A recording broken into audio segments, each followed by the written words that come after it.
হাড় কাঁপানো শীতের সন্ধ্যায় গ্রামের পথে ঘাটে জমাট বেঁধেছে ঘন কুয়াশা, যেন হাত বাড়ালেই ছোঁয়া যায়। রাস্তার ধারের পুরনো গাছগুলো কুয়াশায় দাঁড়িয়ে আছে অস্পষ্ট ছায়ার মতো। তাদের পাতা থেকে টুপটুপ করে শিশির ঝরার শব্দ ছাড়া আর কোনো আওয়াজ নেই। টিমটিম করে জ্বলতে থাকা লণ্ঠনের আলোয় আলোকিত হয়ে আছে নরেন খুড়োর চায়ের দোকানটা। কেটলির মুখ দিয়ে বের হওয়া গরম ধোঁয়া কুয়াশার সাথে মিশে তৈরি করেছে এক মোহময় পরিবেশ। দোকানে বসে উনুন থেকেই আগুনের আঁচ পোহাচ্ছে নরেন খুড়ো, সেলিম আর ফিরোজ। অন্যদিকের বেঞ্চে বসে নিচু স্বরে এদের মধ্যে কথা বলছে মতিন আর সেলিম। এই শীতের রাতে ওই জোড়া খেজুর তলার দিকটায় কেউ ভুলেও পা বাড়াস না যেন তোরা।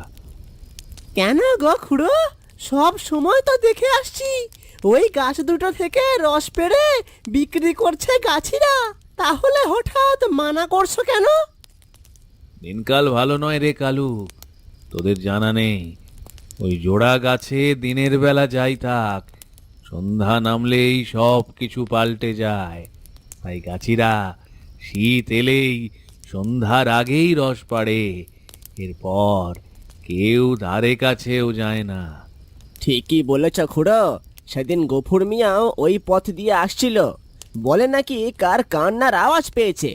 কান্না তো বটেই, রাতের বেলা সেই গাছের রস পেড়ে খেলেই নাকি লোকে পাগল হয়ে যায়। ওখানে যারা রাত বিরেতে রস পাড়তে গিয়েছিল তারা আর ফিরে এসে সুস্থ হতে পারেনি। আরে রাখো তো তোমাদের এসব বুজরুকির গল্প খুড়ো। ওরে মতিন, চুপ কর।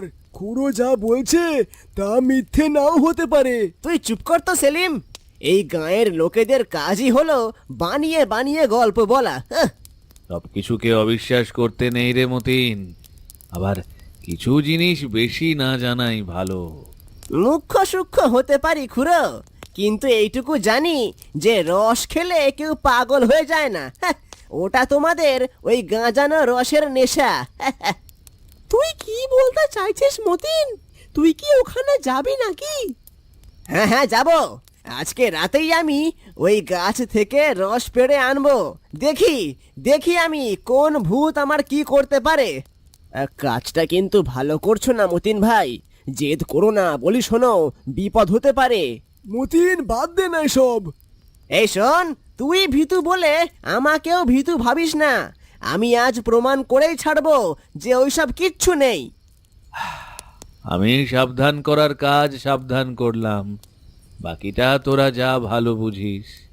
হ্যাঁ হ্যাঁ হ্যাঁ, সিদ্ধান্ত নিয়ে ফেলেছি খুড়ো, শুধু চাটা শেষ করতে দাও। তুই সত্যি সত্যি যাবি? আমার কিন্তু বিষয়টা একদম ভালো লাগছে না। আরে তুই চল তো আমার সাথে, দেখবি দেখবি রসের হাঁড়ি নামিয়ে কি মজা হয়।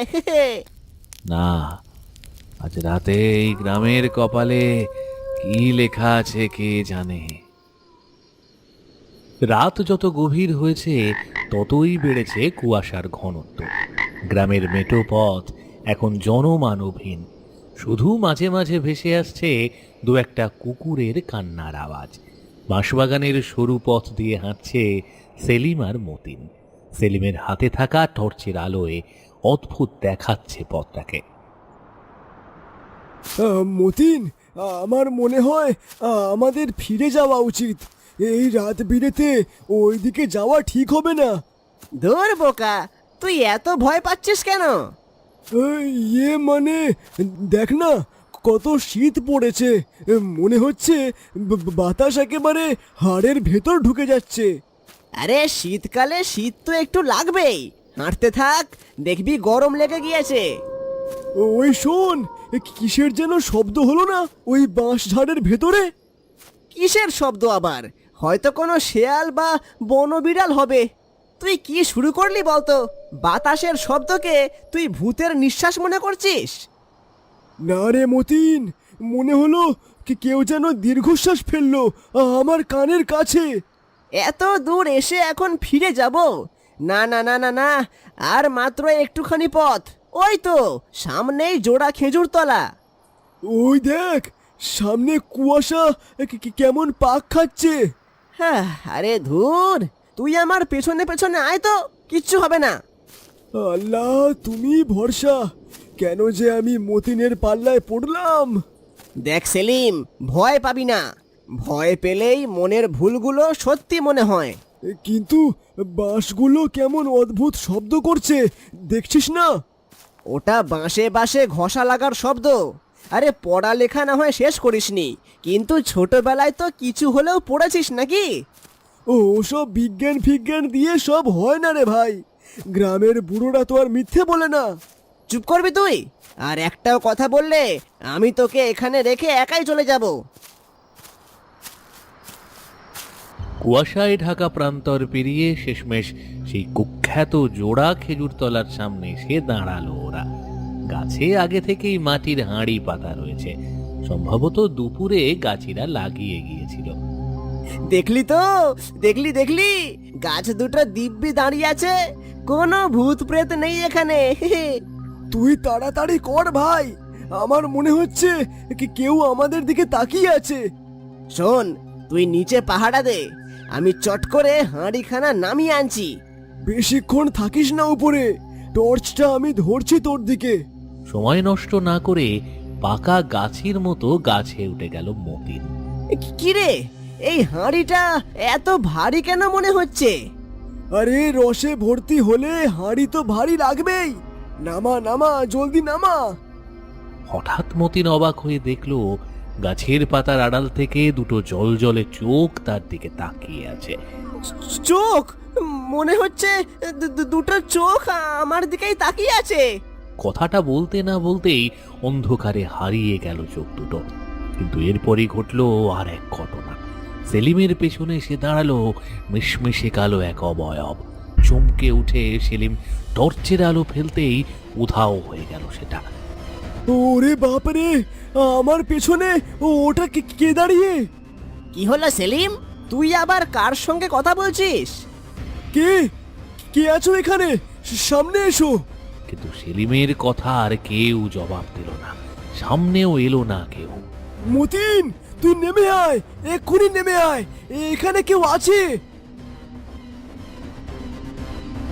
আমিও গাছের ওপরে কিছু একটা দেখেছি রে। আবার নামার সময় মনে হলো কেউ আমার হাতটা ধরতে চাইছিল। কে যেন আমার পেছনে দাঁড়িয়ে ছিল, আলো ফেলতেই চোখের সামনে উধাও হয়ে গেল। ওটা ওটা মানুষ নয় মতিন। ধুর ছাই, দুজনেরই চোখের ভুল হয়তো। কুয়াশায় আলো ছায়া দেখেছি আমরা। না না, এটা ভুল না, চল এখান থেকে পালাই। রস যখন পেড়েছি তখন এটা নিয়েই যাব, আমি এত সহজে হার মানবো না। আরে তুই কি পাগল হয়ে গিয়েছিস? প্রাণের মায়া নেই তোর? চুপ কর, মনের ভয় দূর করতে হলে এই রস খেয়েই প্রমাণ করতে হবে যে ওতে কিচ্ছু নেই।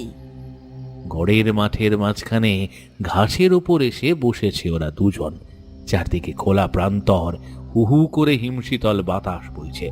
মাটির ভাঁড়ে খেজুরের রস ঢালতে গিয়ে দেখা গেল রসের রংটা স্বাভাবিক নয়, বরং কালচে লাল রঙের। রসের রংটা এমন লাগছে কেন রে? গাছিরা কি গুড় মিশিয়েছে নাকি?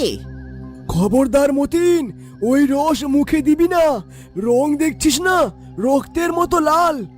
আরে ধুর, গাছের কষ মিশে হয়তো এমন হয়েছে। তুই খাবে কি না বল? না, আমি মরে গেলেও খাবো না, তুইও ফেলে দে ওটা। হঠাৎ কোথা থেকে একটা কালো ছায়া উড়ে এলো মতিনের দিকে। কাছে এসেই মিলিয়ে গেল সেটা। মতিন সাবধান, তোর দিকে কি যেন একটা এলো। কিসের সাবধান রে সেলিম, আমি তো বেশ আছি। তোর গলাটা অমন শোনাচ্ছে কেন? তুই ঠিক আছিস তো? আমি ঠিকই আছি, কিন্তু তুই ঠিক নেই। তুই সব সময় আমাদের মাঝে আসিস কেন বলতো? আমি আবার কখন কার মাঝে গেলাম? তোদের বলতে কার কথা বলছিস? তুই জানিস না হিমেল, তুই কেন আমার ভালোবাসা কেড়ে নিলি? মাথা খারাপ হলো নাকি তোর? হিমেল কে? কার কথা বলছিস? আমি তো সেলিম। আজ তোকে আমি ছাড়বো না। এই বিষ মাখানো রস তোকে খেতেই হবে। মতিন, মতিন, তুই আমার বন্ধু। এইসব এইসব কি বলছিস? বন্ধু? বন্ধু তো সেই যে পিঠে ছুরি মারে। আজকে আমি সব শোধ নেব। ওরে বাপরে, এ তো মতিন নয়, নির্ঘাত কোনো কিছুতে ভর করেছে। কোথায় যাবি তুই? আজ এই গড়ের মাঠেই তোর শেষ দিন। বাঁচাও! কে আছো? বাঁচাও! মতিনকে ভূতে পেয়েছে। এই বলে দৌড় লাগালো সেলিম। আবার সেই জোড়া খেজুর তলার নিচে উপস্থিত হলো সে। তার মনে হলো সেখান থেকে এই বিপদের শুরু, সমাধানও হয়তো ওখানেই আছে। আমার বন্ধুকে ছেড়ে দে শয়তান, আমরা ভুল করেছি, আমাদের মাফ করে দে। হঠাৎ গাছের উপর থেকে ভেসে এলো একটা হিস হিস শব্দ। এমন সময় সেলিমের সামনে হাজির হলো মতিন। কামাল, থাম, আর পাপ করিস না। কে কে কথা বলে? তুই চুপ কর হিমেল, আজ আমি কাউকেই ছাড়বো না। তুই আমার সুখ কেড়ে নিয়েছিলি। গাছ থেকে ধোঁয়ার মতো একটা অবয়ব নিচে নেমে এলো। ঠিক একই সময় মতিনের শরীর থেকে বেরিয়ে এলো একটা কালো ছায়ার মতো অবয়ব। অজ্ঞান হয়ে পড়ে রইল মতিন। ও খোদা, এ আমি কি দেখছি? আজ তোর এই নতুন বন্ধুগুলোকেও শেষ করব আমি। নিজের ক্ষোভ সবার ওপর কেন ঢালছিস? আমাকে মেরেও তোর শান্তি হয়নি। কথাটা বলতে না বলতে সামনে থাকা সেলিমের দিকে ছুটে এলো সেই কালো ছায়া, আর সাথে সাথে সেলিমকে ধাক্কা দিয়ে সরিয়ে দিল সেই ধোঁয়াটে অভয়ব।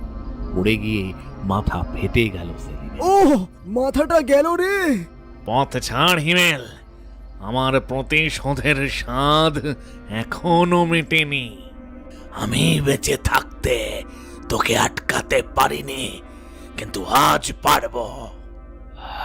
এই বলে দুটো অশরীরী ছায়া একে অপরের সাথে ধস্তাধস্তি করতে করতে ঘুরপাক খেয়ে উঠে গেল একদম গাছের মগ ডালের দিকে। জোরে কতক্ষণ হুটোপুটির পর হঠাৎ থেমে গেল আলোড়ন।